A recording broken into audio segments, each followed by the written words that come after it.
Hello, it's Ricardo and welcome back to Subnautica Below Zero. Today we're going to talk about the Koppa Mining Site and all the things that you can find inside. But is there an easy way to get into the Koppa Mine Site in Subnautica Below Zero with your Seatruck? Well, yes there is, and I'm going to show you in this video how you do it. So, let's take a look.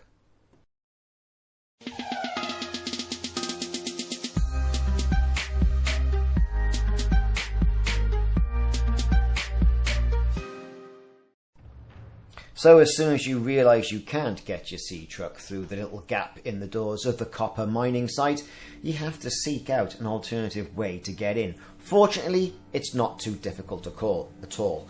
I am at Delta Station Dock. Now, if you don't know where that is so far, check out the videos that I've got on my channel on how to find Delta Island, Delta Station and Delta Station Dock. Now, from this particular location, what we're going to do is we're going to find a little backdoor entrance that we can get the Seatruck through with a little bit of manoeuvring. So from that area, you want to look down, and what you're looking for is for a cave. A cave, a great chasm that you can get the Seatruck down. Keep on heading down. If you're at a certain point of the game, it'll show you a marker for an architect device, and you can use that as some point of orientation. I use my Seatruck to go in and just head down. Now, it's a volcanic activity centre. This means there's going to be lots of lava, there's going to be lots of smoke, lots of steam, and there's going to be hot air vents that you're going to have to try and time in between eruptions. There's an eruption just going off there now, shooting superheated water and lava up to the surface. Once that's done, you can get in and go off and get to the little side areas as well. Now, you are going to incur a little bit of damage on your Seatruck. You can also do this as well, given the fact there are lots of oxygen plants dotted around this route into the Koppa mine, by using the oxygen plants. So you can do this without a Seatruck. But the whole idea of getting down there and using the Seatruck is to have a mobile base of operations, and also an additional place to store all the swag, all the materials, all the items you're going to find in the mine, because it really is quite extensive. Making use of the lights, keep on heading down. There's going to be lots of different tunnels as well that more than likely were caused over time by all the air that's been coming out from these thermal vents. Really good map design, really good cave design, and also, you know, you can pick up some materials as well, but don't get too close to those thermal vents.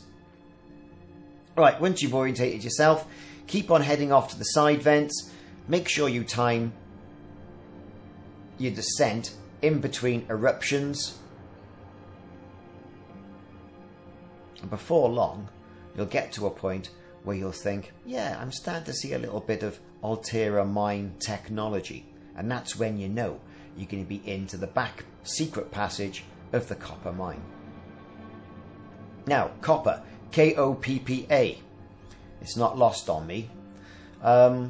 What you're going to find in there? Well, there's loads of things to find. Not only are you going to have an abundance of rubies, so it's a great place to find rubies, you're also going to be able to pick up the remaining items for the Prawn Suit and Prawn Arm adjustments. In addition to this as well, there's also going to be some architect statues and artifacts to find as well. So make sure you've got your scanner selected with you. And also you've got space in your inventory, a bit of water and a bit of food. Now, as you can see, I've finally got to the bottom of this particular shaft, and you can see the Alterra Mine technology. Now, this takes you in right at the back of the mine. So whereas we saw the doors at the beginning, we're at the opposite side of the mine. And straight away you can see lots of Prawn Suit fragments. Get out, get your scanner, and get scanning those fragments so you can get the Prawn Suit fragment blueprint. And that's one of the benefits of getting into the Koppa mine. You're also going to find some more oxygen plants. There's going to be some spot lamps you can also scan if you haven't already done so, but stay away from those lobster type rock bashers as well. A couple of creature eggs if you're a creature egg collector, and of course Prawn Suit drill arm fragments as well. You can get the blueprints for those when you scan them. Now, be aware there's quite a few blueprints to pick up here as well, but keep an eye on your oxygen as you're exploring, because the whole point of having that Seatruck in this area is that you can replenish your oxygen without having to panic and go back and forth to the surface. I suppose it would be possible to do this without the Seatruck. I brought mine in for ease. I like to take my time. I like to explore. Okay, with that, I'm going to move up to the next section. I've got plenty of airs, plenty of oxygen plants around, and straight off the bat I can find a blueprint lockbox. Now this is a headlamp, so this is how you actually get the headlamp in the game. Keeps your hands free, and it means you can see what you're doing. A couple of data pads as well. Make sure you pick those up and download those data. And don't forget to scan the little glowing worms that are floating around this particular area. Now, should I need to, of course you can return to your Seatruck or go to an oxygen plant. Right, moving on. We've scanned everything in this particular area. We can start heading upwards towards the main doors of Koppa Mine. So once you've orientated yourself, time to move up and out.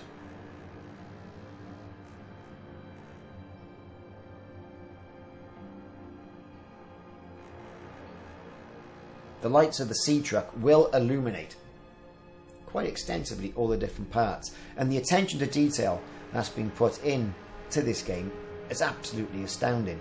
Don't forget, if you do find any attachment arms, make sure you get them all scanned up.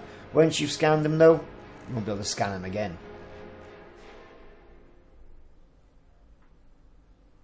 Back into the old Seatruck and moving on to the next location. Following the rails. Now there's an antechamber off to the right hand side. Worthwhile parking the Seatruck and going down and exploring the artifact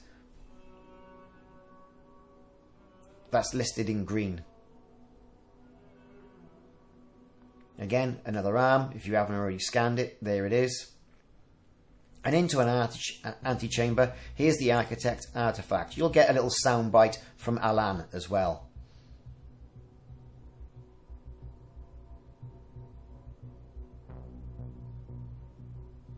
Once close, you can pop in, scan it, and this will then unlock the recyclotron as well, where you can recycle all the materials that you've got or any items that you don't.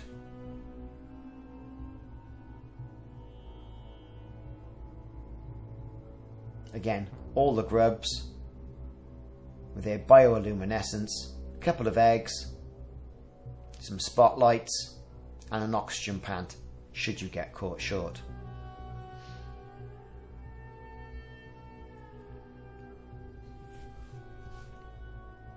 So that was how to get back into the Koppa Mine with your Seatruck and use it at base of operations.